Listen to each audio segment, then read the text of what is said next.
Welcome to Sunderland Echo News, first week of December 1922.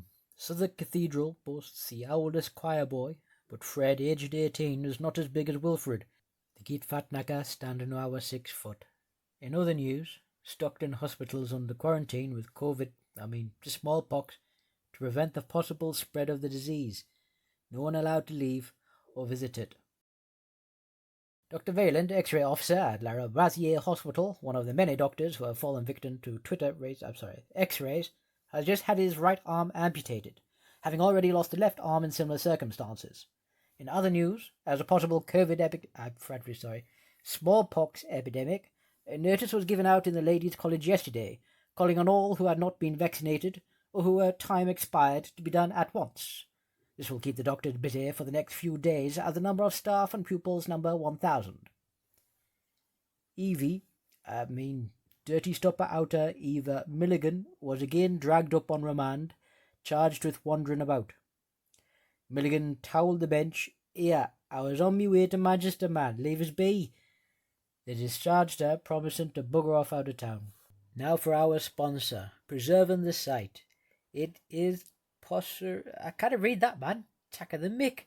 Arch Armours and Co. Qualified opticians by exam, 17 Fawcett Street, Sunderland.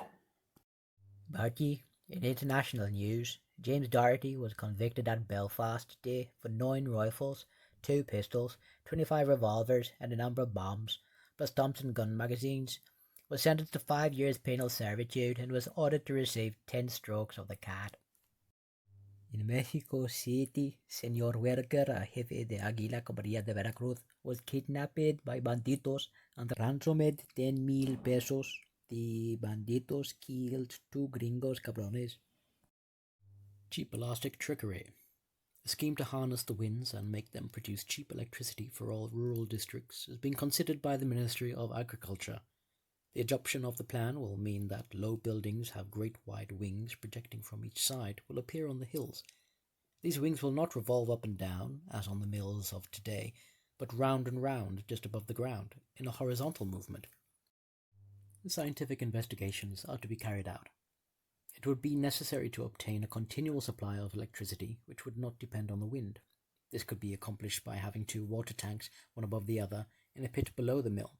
The mill would pump up the water from the lower tank into the top one. The generators to produce the electrical power would rest between the 2 tanks. With this system of water tanks, an uninterrupted supply of electricity can be obtained. When the calendar announces new moon, a day or 2 afterwards, lights out is the order, with the result, workmen at 2, 3 or 4 o'clock in the morning snout their way in the total darkness to work. May I suggest to the council the ancients worshipped the moon, and that day has gone by. Don't be relics of the past. Give us light. Yours, etc. From the Leeds Mercury. The only place where we want more people is in the countryside. But continental immigrants never dream of going there. They prefer to swell the numbers in the congested cities, and the best thing to keep our blood clean and our morals high is to draw a cordon round our pants, to keep out foreigners and preserve Britain for the British. The inhabitants are complaining that the climate has changed since Cheltenham was considered a winter resort. In some of the classes, we have been able to inspect fully 1/3 of the children were in urgent need of warm clothes and boots in good repair. There are 16,500 children in the elementary school who have to be given breakfast because of their parents' extreme poverty. We have it on the authority of the teachers that many of these children get little more than bread and tea for dinner. It can be understood that there is in their homes no money for clothes or boots. The only way they can help is through the prompt provision of the Mayor's Fund, and that depends upon the response to the Christmas appeal. After seeing some of the heart-rending sights in the classrooms, we are bound to urge again more strongly the pitiful need of these poor children. Letters to the editor. Sir, I wish to ask how long we poor suffering small property owners have to wait to the miners' union time before we can recover our rents for the strike period. It is now nearly 1.5 years since the strike ended, and the miners have been levied for their arrears. But we, to whom these arrears are due, are still kept waiting, and on inquiry are told that the levies have been taken for unemployment doles. I believe in generosity, but justice first.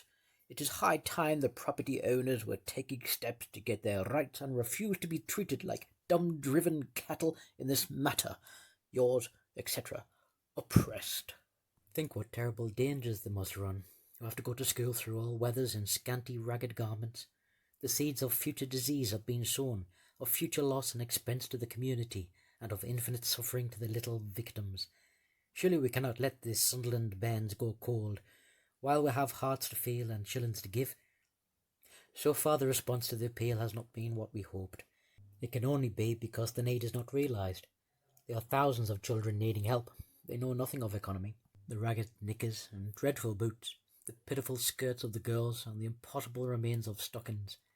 In some of our schools are children whose only garments are simply fit to be burnt. Best clothes are unknown to them. If you ask them when they last had anything new, they look at you blankly. Overcoats are almost non-existent, though one boy who was saw wearing one yesterday in the warm classroom to conceal grave deficiencies beneath. Infants struggle to school in their fathers' worn-out boots, or their mothers. Families share their clothes or shoes, wearing them in turn. Most of the children show evidence of motherly care and endeavour to send them to school tidy and neat. There are pathetic stories behind all the darns and patches and safety pins, even sometimes pieces of string that hold these pitiful rags together. Don't forget our sponsor. Why not buy furs for Christmas presents? We have a very beautiful assortment of picked furs on special prices this month. Rich fox animal ties and wolf wraps, only 15 guineas each. Beaver coney scarves, 7 guineas. Natural skunk stools, 30 guineas. Skunk possum collars and scarves, kit fox ties, etc. We are renowned for furs, dainty fancy linens for Christmas. Webster and Schuhen, the Fur and Linen Store. Telephone 1054.